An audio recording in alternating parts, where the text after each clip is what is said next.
It is exceedingly hard to have pride in being an American these days.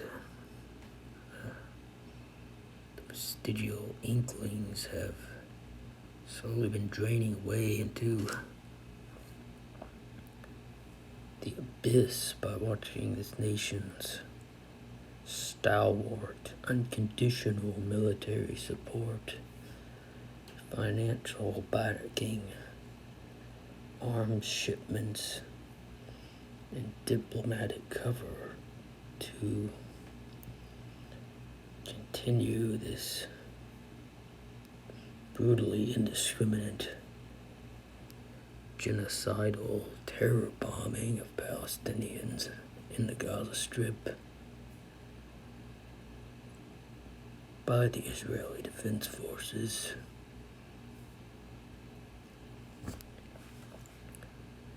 Where even hospitals, health facilities, ambulances, refugee camps, UNRWA-run schools converted to shelters and so-called safe zones are not off limits and designated as legitimate targets.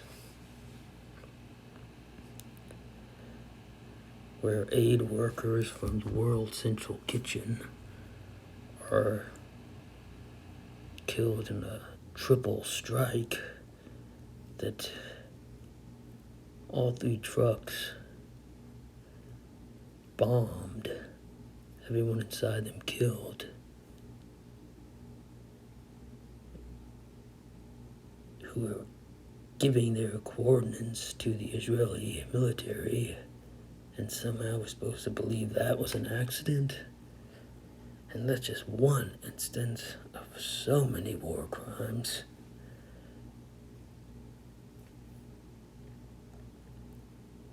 A war where displaced refugees are herded into an even smaller area in the south of Gaza, or in Rafah now.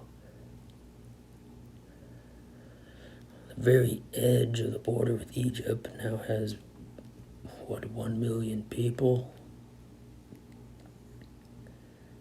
And are on the verge of starvation, and a majority of humanitarian aid trucks are being prohibited from entering.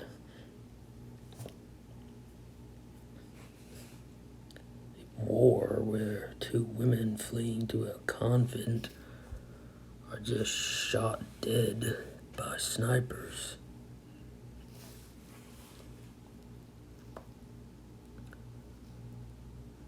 The U.S. and a few island nations in Micronesia being the only lone objectors vetoing a resolution for a humanitarian ceasefire at the UN, as all these months have been passing by. Just another reason no one can take us seriously as the arbiters of global order. In the bend-over Biden administration of Tony Blinken, Secretary of Defense Lord Austin, and John Kirby extol the virtues of a rules-based international order and following international law, angrily chastising any country that continues to conduct a minimum of business transaction or retain some economic ties with the Russian Federation despite the imposition of sanctions, purchasing their natural gas, uranium and other resources, for instance, or even blow up the Nord Stream pipeline, and then blame a few rogue Ukrainians. The U.S. and NATO began its preemptive and still controversial bombing campaign for 11 weeks on Serbia in 1999 for much, much less, with Bill Clinton invoking a responsibility to protect and intervene with the aim of forcing then President Slobodan Milosevic to to withdraw the Yugoslav army from Kosovo. This campaign included the use of cluster bombs and depleted munitions.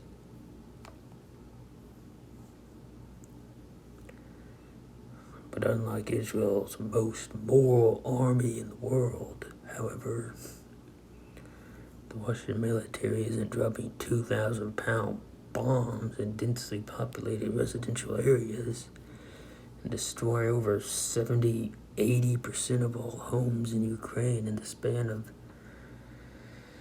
just 2 months, as is in the case in northern Gaza.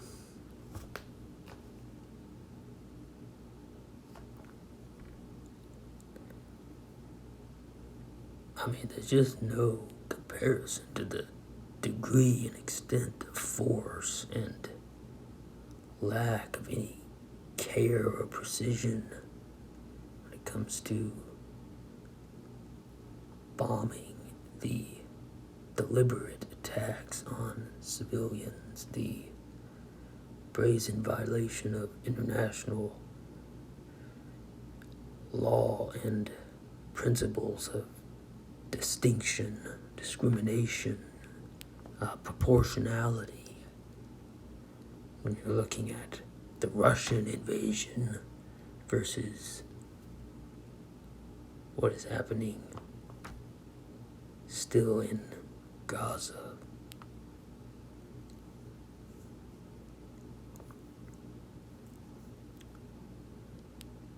And then, back in January, during all this wanton destruction in Congress and carnage, Biden invoked emergency powers to bypass Congress and authorize the sending of more artillery shells, bombs that send shrapnel all over to pierce the skin and get lodged inside the bodies of more of those trapped in the Gaza ghetto, the open-air prison. Of course, Biden, Blinken, Austin can mouth platitudes and admonitions to the government officials in Israel that the number of civilians being killed, seriously injured, and maimed and permanently handicapped by the IDF in this aerial bombardment must be reduced. But this intuitively feels equivalent to police and detectives resigning to nicely requesting Ted Bundy to please cut back on the murdering of women. The only response the U.S. is getting from Benjamin Annihilate the Amalekites Netanyahu and Defense Minister Gallant, now being indicted by the International Criminal Court, along with 3 members of Hamas for the October 7th attacks, are just going to say, nah, we're going to start launching airstrikes into Lebanon now, which they have been, and using white phosphorus, the chemical weapon that burns through the skin, the muscle, and deep into the bone, which has been used by Israel in Gaza and in the 2008 Operation Cast Lead, has been used by the U.S. in Iraq and by Russia in Syria, I believe. And Turkey used it when invading Syria, the Kurdish areas. I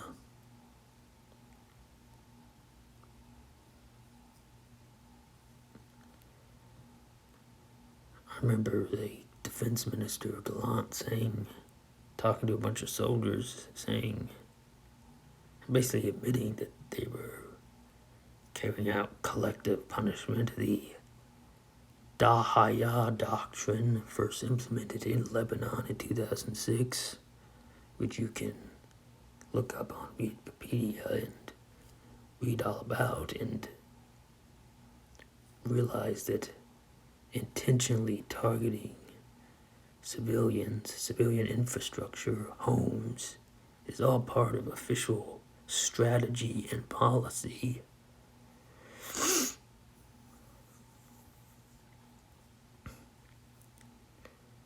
He was saying, what we're doing now in Gaza, we will do to Beirut, echoing the 1980s siege of Beirut.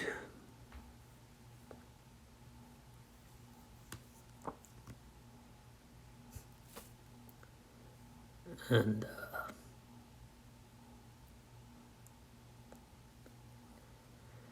not that there isn't precedent in U.S. foreign policy history concerning what the American government will allow and actively facilitate for our purely strategic allies to commit. You have all these officials nobly, courageously resigning from the Biden State Department, and even members of our military resigning over these atrocities, which is commendable. And they thought they were joining to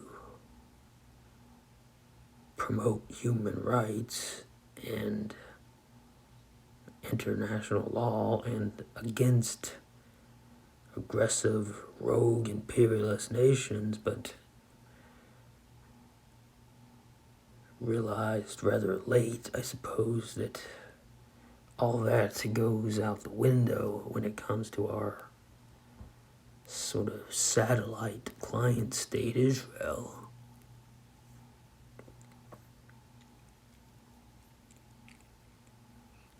And looking back through the historical record of the Cold War, we can see genocide was supported, funded, and invasions personally sanctioned and greenlit by presidents.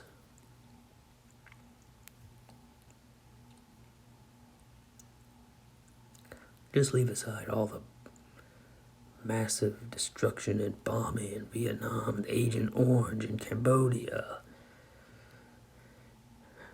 What about when Nixon resigned and Gerald Ford took over? Him and Secretary of State Henry Kissinger in 1975 met with the U.S.-friendly dictator Suharto, and this was effectively to greenlight Indonesia's invasion of the recently liberated Portuguese colony of East Timor. And this comes to mind as a stark analog with the U.S. and the UK at the time providing 90% of the weapons for the Indonesian military as the murderous occupation went on for 24 years.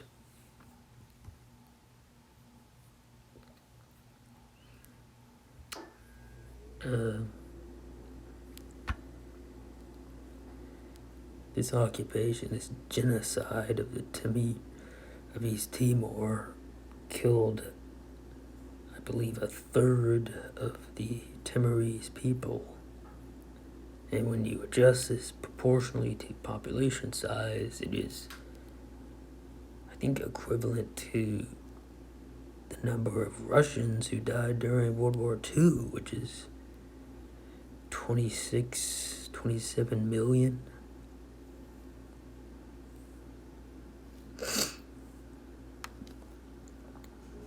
Of course, international law, the UN Charter, the Nuremberg tribunals, the Geneva Conventions, and prosecution for war crimes is only applied selectively and thus betrays the striking, undeniable moral relativism in international relations and geopolitics.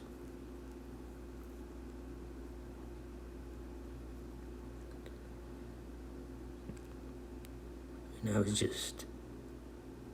I subscribe to Foreign Affairs, which is actually pretty a mainstream pro-US global hegemony. I think it's the paper of the Council on Foreign Relations.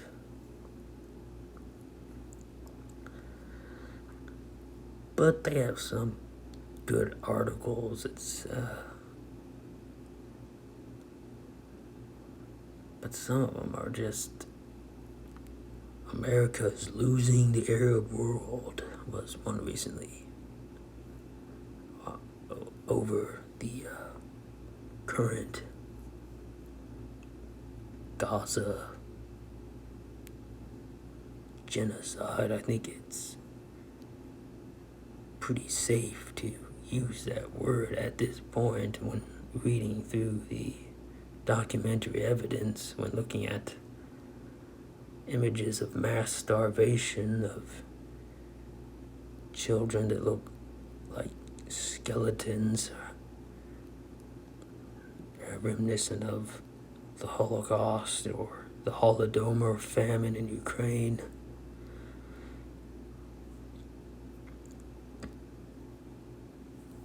And the International Court of Justice voted in favor of South Africa's charge. And you have members of the Israeli government, like Smotrich, just openly proclaiming, we want to annihilate everyone, or erase no memory, these fascist Nazi statements. You cannot describe them any other way.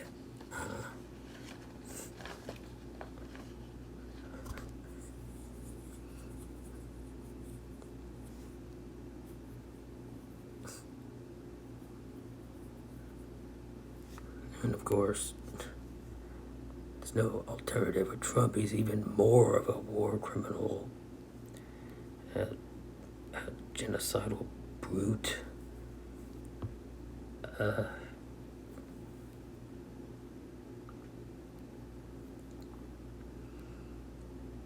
He's just saying Biden's too weak on Israel. I mean, there's never been a president more unconditionally, blindly,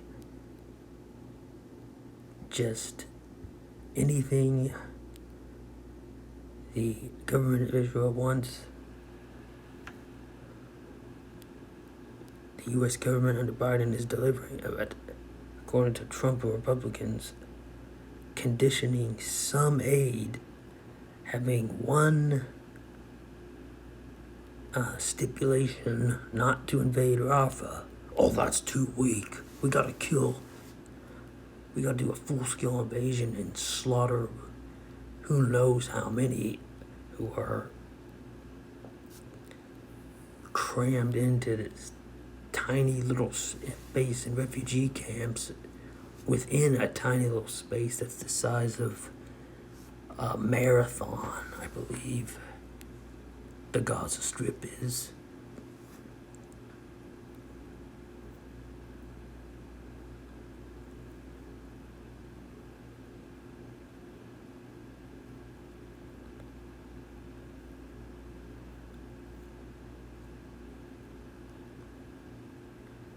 And we're inviting Netanyahu to speak at Congress.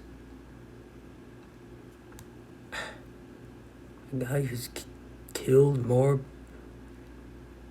children in 6 months than the Russian military has killed all civilians in the 2+ years that the war in Ukraine. I mean, it would be less bad to invite Putin to speak. I say that with all sincerity.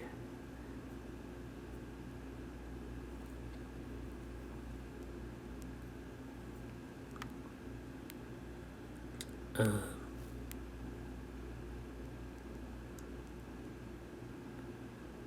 this is almost like inviting Saddam Hussein to speak right after the chemical weapons attacks on the Kurdish town of Halabja in 1988, where thousands were murdered with sarin gas and sarin nerve agent, mustard gas, and other chemical weapons. They were also used against Iranians during the Iran-Iraq War, where the U.S. was arming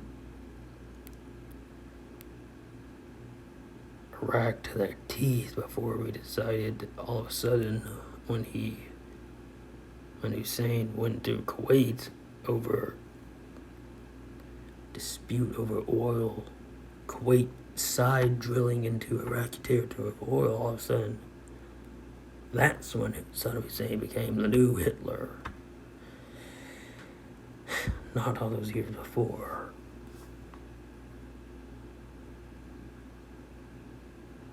Not during the worst atrocities, which was the effective genocide against the Iraqi Kurds.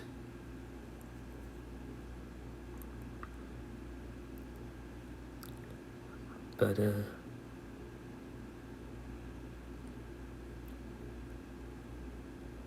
yeah, what is there more to say?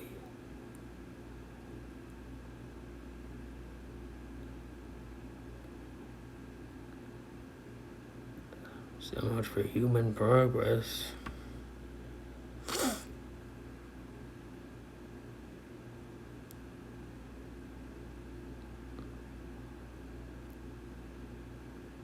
So much for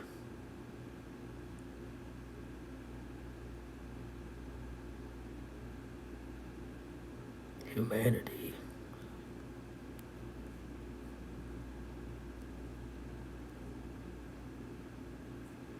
My pessimism is vindicated every day.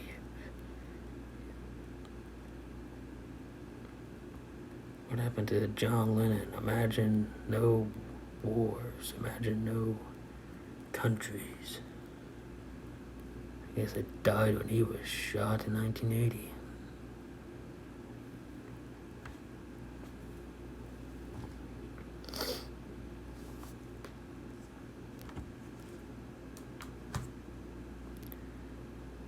Americans care more about the sex scandals of presidents than they do with war crimes committed against less powerful nations.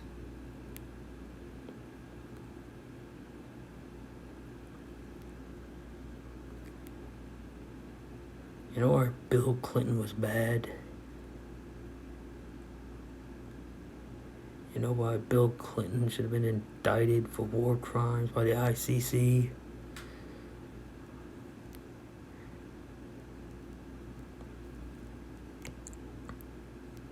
Or he should have been impeached, not because he was having consensual oral sex with an intern. It's because of the sanctions that UN administrators resigned in protest as they were causing so much death. You know that famous interview where Leslie Stahl is asking Secretary of State Madeleine Albright about how 500,000 children under the age of 5 had died as a result of the sanctions.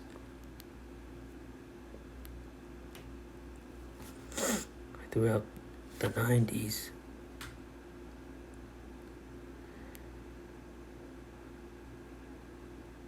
I mean, That's why I despise Bill Clinton.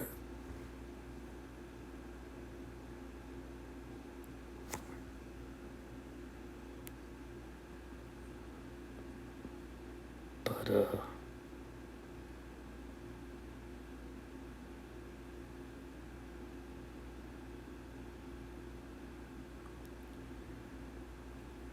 yeah, all you heard about was his sexual affairs.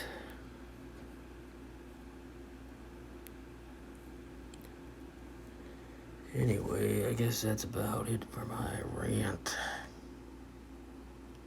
See ya in another time.